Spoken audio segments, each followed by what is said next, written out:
Nous parlons à présent du Togo. France 24 et RFI suspendu pour 3 mois par la HAC, la Haute Autorité de l'Audiovisuel et de la Communication au Togo, à travers un communiqué numéro 013-HAC-25-P de ce 16 juin 2025, suspend pour une durée de 3 mois la diffusion de France 24 et de Radio France Internationale RFI sur le territoire togolais.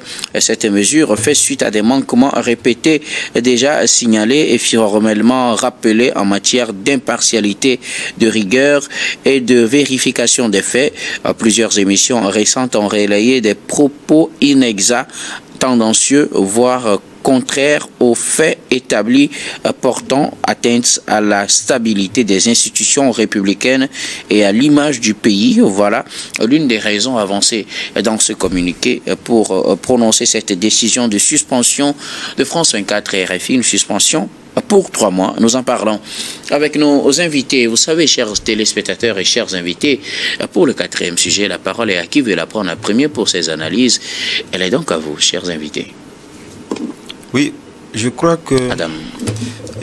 Lorsque vous prenez cette décision de la HAC, qui naturellement donc interroge, puisque lorsque nous parlons de RFI et France 24, en ce qui concerne donc l'information, aussi bien dans nos pays, surtout africains, c'est que ce sont des chaînes où une telle décision interroge et rappelle donc en réalité les uns les autres à pouvoir véritablement s'interroger aussi sur les motifs qui ont conduit donc à cette suspension-là. Ça va de soi. Lorsque vous prenez, vous l'avez dit tantôt, lorsque vous prenez par exemple la décision ou la justification qui a conduit donc à cette suspension, la HAC le dit et vous l'avez rappelé, c'est que les deux chaînes ont manqué, et en tout cas à la rigueur de l'impartialité et à la vérification rigoureuse des informations. Et la HAC a continué à dire que certains même, étant donc fausses, il y a des émissions qui ont eu donc à traiter des sujets mais qui ne reflètent pas la réalité. Je pense que sur la rigueur journalistique et tenant compte donc de ces faits qu'il faudrait donc recouper, et si tel est que la HAC a des motifs véritablement donc évidents qui vont dans ce sens, comme il a eu quand même à le dire dans ce communiqué, je pense qu'il va de soi, parce que lorsque vous manquez donc à cette rigueur-là, parce que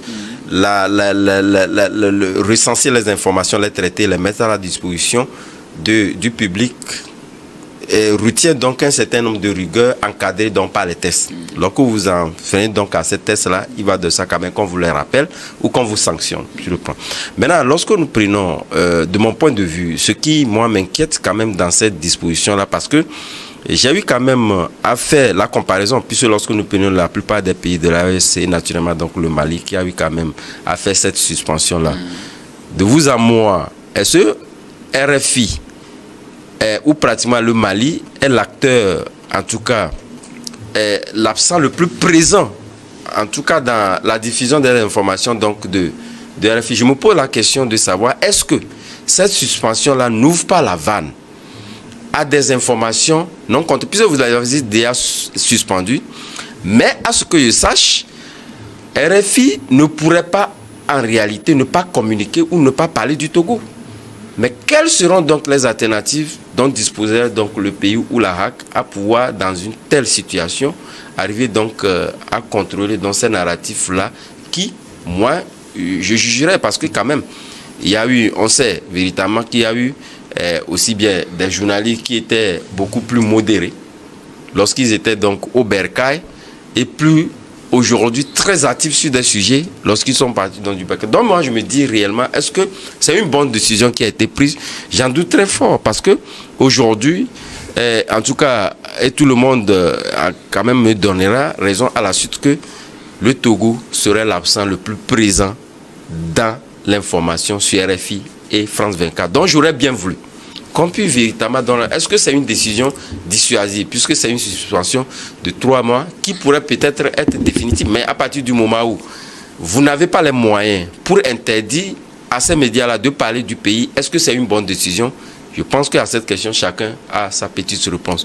Mais ce qui est évident, je pense que c'est une décision, moi en tant que journaliste, que je trouve un peu excessif, dans la mesure où on aurait pu quand même recadrer, il y a des droits de réponse, qu'on puisse quand même faire intervenir tout, en tout cas les alternatives pouvant permettre de recadrer un média qui enfreint donc à des règles de profession professionnelle données, que de pouvoir donc aller à cet extrême-là. Merci beaucoup. Vous ne m'avez pas dit par rapport aux arguments avancés, est-ce que la RAC, sur la base de ces arguments, peut déjà sanctionner pour 3 mois? Non, je l'ai dit carrément, parce que lorsque, et je l'ai dit en disant que parce que la profession de journaliste est bien encadrée, nous avons des dispositions, et lorsque vous venez donc à cette disposition-là, il va de soi qu'on vous sanctionne. Si tel est que, je l'ai dit, tel est que les arguments avancés par la RAC sont justifiés, il va quand même de soi que la RAC prenne donc ses responsabilités de ce qui a été pris, mais sauf que ces responsabilités, de mon point de vue, restent quand même à revoir. Merci beaucoup à vous, Adam Adjronou, Gabin Adjaro.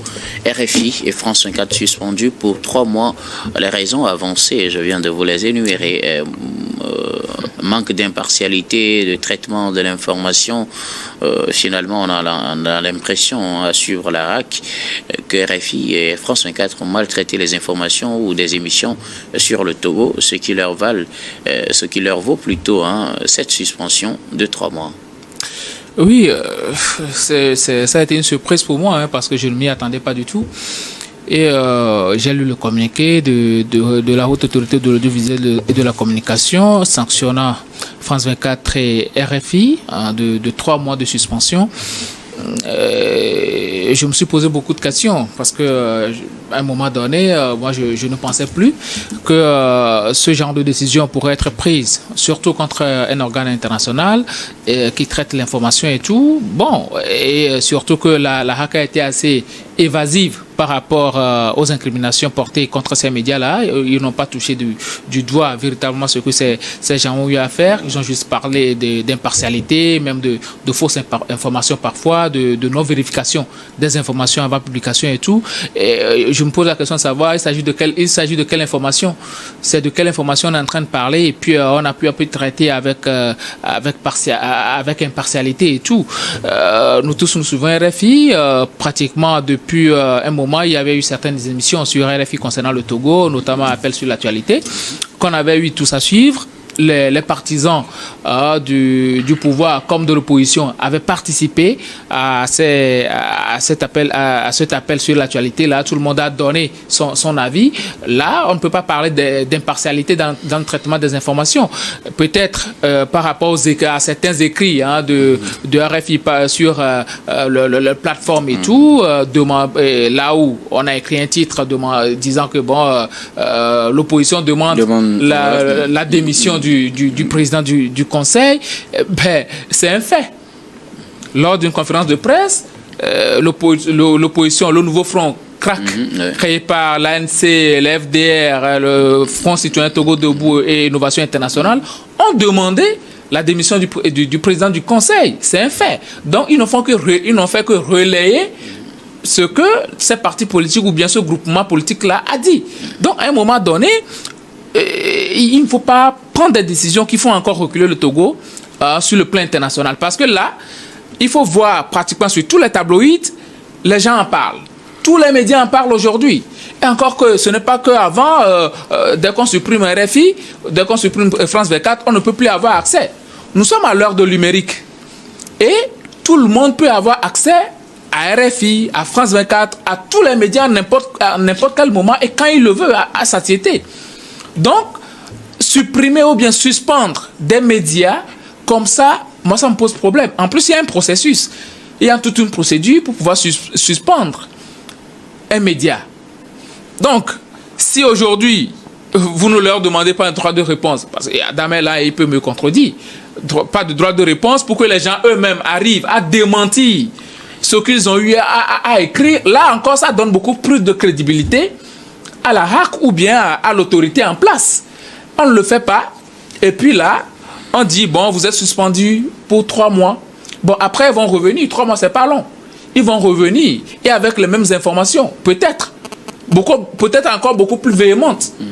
Donc, la chose la plus idoine qu'il fallait faire, c'est de pouvoir les inviter et leur demander de suivre les normes leur exiger d'ailleurs de suivre ces normes-là. C'est vrai, ils ont dit dans le communiqué qu'ils leur ont fait des reproches et tout. Attention sur ce fait. Mais est-ce qu'il faut continuer toujours par appeler à l'ordre sans prendre des sanctions? C'est pourquoi je dis que la HAC devrait toucher du doigt ce qu'ils reprochent quand même à ces chaînes-là.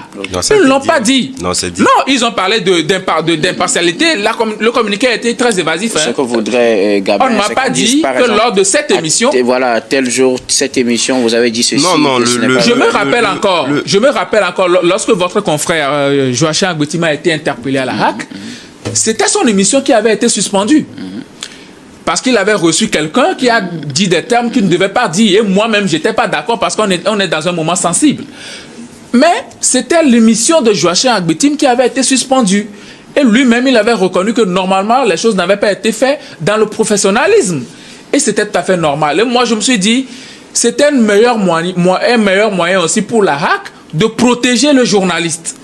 Mais si aujourd'hui, on dit non, on va juste suspendre les journaux parce que sans pour autant dire que dans telle émission, telle chose a été dite ou bien telle chose a été faite et puis on n'est pas d'accord, tout porte à croire comme si on a juste envie de faire taire des médias. Et Reporters sans frontières et autres, là vous allez voir, bientôt ils vont commencer par sortir. Et quand on sait très bien qu'on est classé chaque année dans ce genre de choses. Et ça, oui, et même les institutions de Bretton Woods se servent de cela pour pouvoir vous consentir des prêts. Je ne vois pas la raison pour laquelle on va se mettre à dos ce genre de médias actuellement. D'autant que moi, ce qui s'est passé, même, je ne trouve même pas ça d'un certain niveau pour qu'on s'enchaîne là-dessus pour dire non, on va suspendre tel média, ils ont écrit ceci, ils ont fait ceci, ainsi de suite, ainsi de suite. D'autant plus qu'aujourd'hui, si un citoyen veut suivre ces médias-là, c'est tellement facile de pouvoir les trouver sur toutes les plateformes avec les histoires de podcasts et autres. Pour vous, il ne fallait pas suspendre parce que il n'y avait pas d'éléments concrets qu'on a avancés dans le communiqué. Oui. Et puis aussi, même si on suspendait, ce n'est pas efficace parce que les réseaux sociaux ou bien les nouveaux médias permettent d'avoir accès toujours à RFI et France 24. Merci beaucoup à vous, Gabin Adjarou et Adam. Oui, et vous savez, je pense que sur le fait, la RA n'a pas fait entorse lorsque le prenait la disposition pour sanctionner un média. Et je pense que j'ai fait un petit passage. Et lorsque vous prenez en matière de protection de la liberté d'expression, mais également de la protection même du journaliste, je pense que la HAC fait beaucoup. Notre HAC n'a pas la main lourde.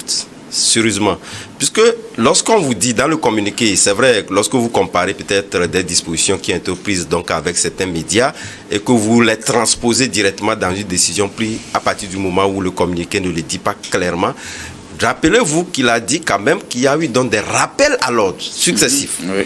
Des rappels à l'ordre successifs, ça voudrait dire que les manquements sont énormes avant même d'en arriver là. Si aujourd'hui la HAC quand même devait donc énumérer chacune donc de ces appels donc à l'ordre là, je pense que chacun comprendrait véritablement que il y a eu quand même en tout cas de la main assez large pour en arriver donc à cet extrême là, comme je l'ai dit. Mais au même moment, moi ce qui m'inquiète, c'est pas comme quand même des médias, peut-être vous prenez un média, bon, peut-être je dis n'importe quoi, vous prenez peut-être Vision d'Afrique qui est donc suspendu, c'est pas la même chose. Il y a eu même suspension même des signaux, des signaux de RFI dans des pays, il y a le GPN qui fonctionne naturellement. C'est pourquoi j'ai dit, c'est une décision qui ne serait donc pas inefficace dans la mesure où ça peut même ouvrir la vanne à des narratifs même incontrôlés. Puis à partir du moment où vous les suspendez et que ça continue, parce que je l'ai dit, le pays, nos informations seraient même très présentes même dans ces médias-là. Quelle serait donc l'alternative que la HAC donc,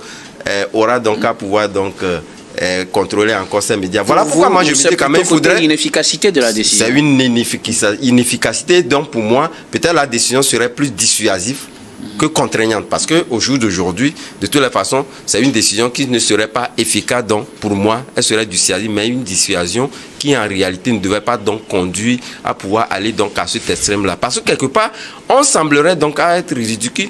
Peut-être en prenant cette décision et que demain, les informations sont encore... Bon, la HAC fera quoi? C'est pourquoi je me dis, il faudrait quand même que dans cette disposition-là, il faudrait quand même qu'il y ait donc les cas par cas.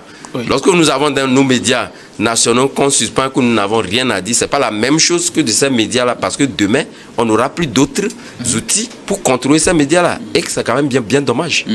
Gabin Adjao? Oui, il y avait déjà une condamnation vis-à-vis de France 24, si je ne me trompe pas, par rapport à un reportage que cette chaîne-là avait fait. Et par après, France 24 est encore revenue de plus belle. Ça veut dire que ce sont des gens qui savent très bien que, bon, à un moment donné, la suspension n'est pas éternelle. Et c'est une mauvaise publicité pour notre pays, cette décision de la HAC. Excusez-moi, mais c'est une mauvaise décision.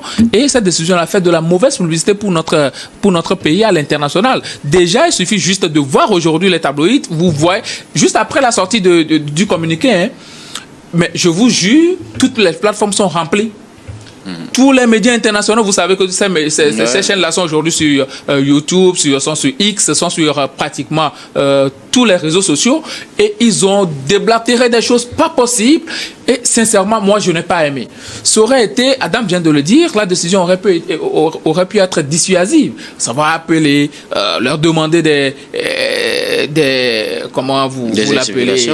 Non, des explications et aussi des droits de réponse, ainsi de suite, ainsi de suite. Comme on le fait ici nationalement, sur le plan national, on a toujours interpellé les journalistes. Bon, faites ceci, faites cela. Ils le font et puis tout le monde est quitte. Mais il y en a qu'on sanctionne aussi. Vous venez de donner. Oui, il y en a qu'on sanctionne.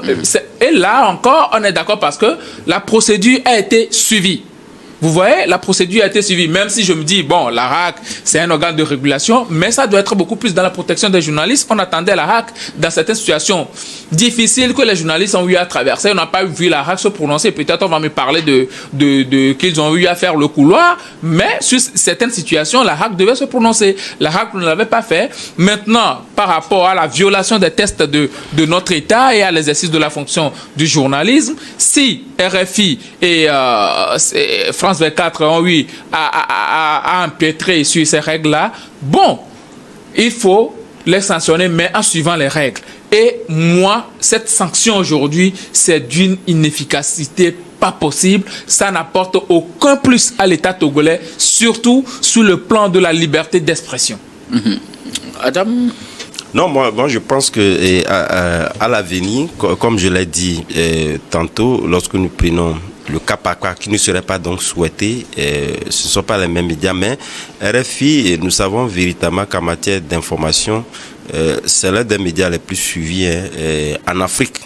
Lorsque nous prenons le conglomérat d'information, c'est l'un des médias les plus suivis.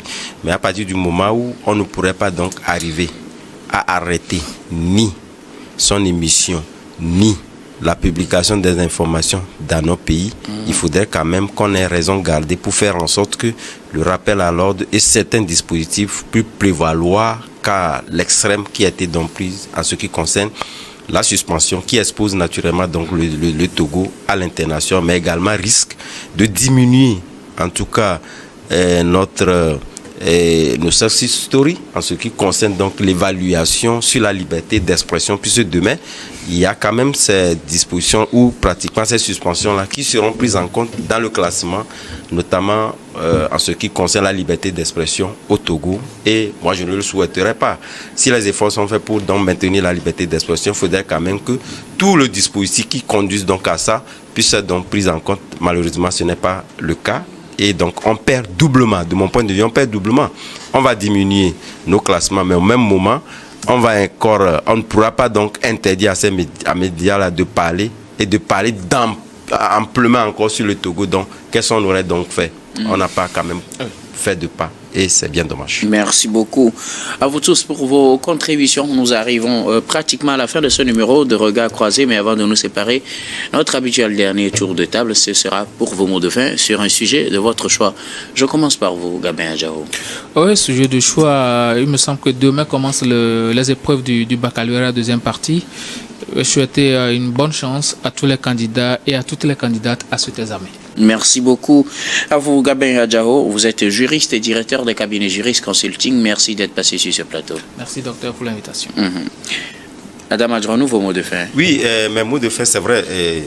Lorsque vous prenez ces deux examens, notamment le bac et le CPD qui débute demain, non seulement nous souhaitons bonne chance à tous, que ce soit les élèves également, qui composent dans ces deux examens-là, mais au même moment, faire un coup de gueule sur certains établissements, que ce soit primaire et secondaire, pour des motifs assez fallacieux, pour certains que j'ai questionnés liés aux écolages non payés, puisque le ministère a établi un calendrier d'organisation des compositions.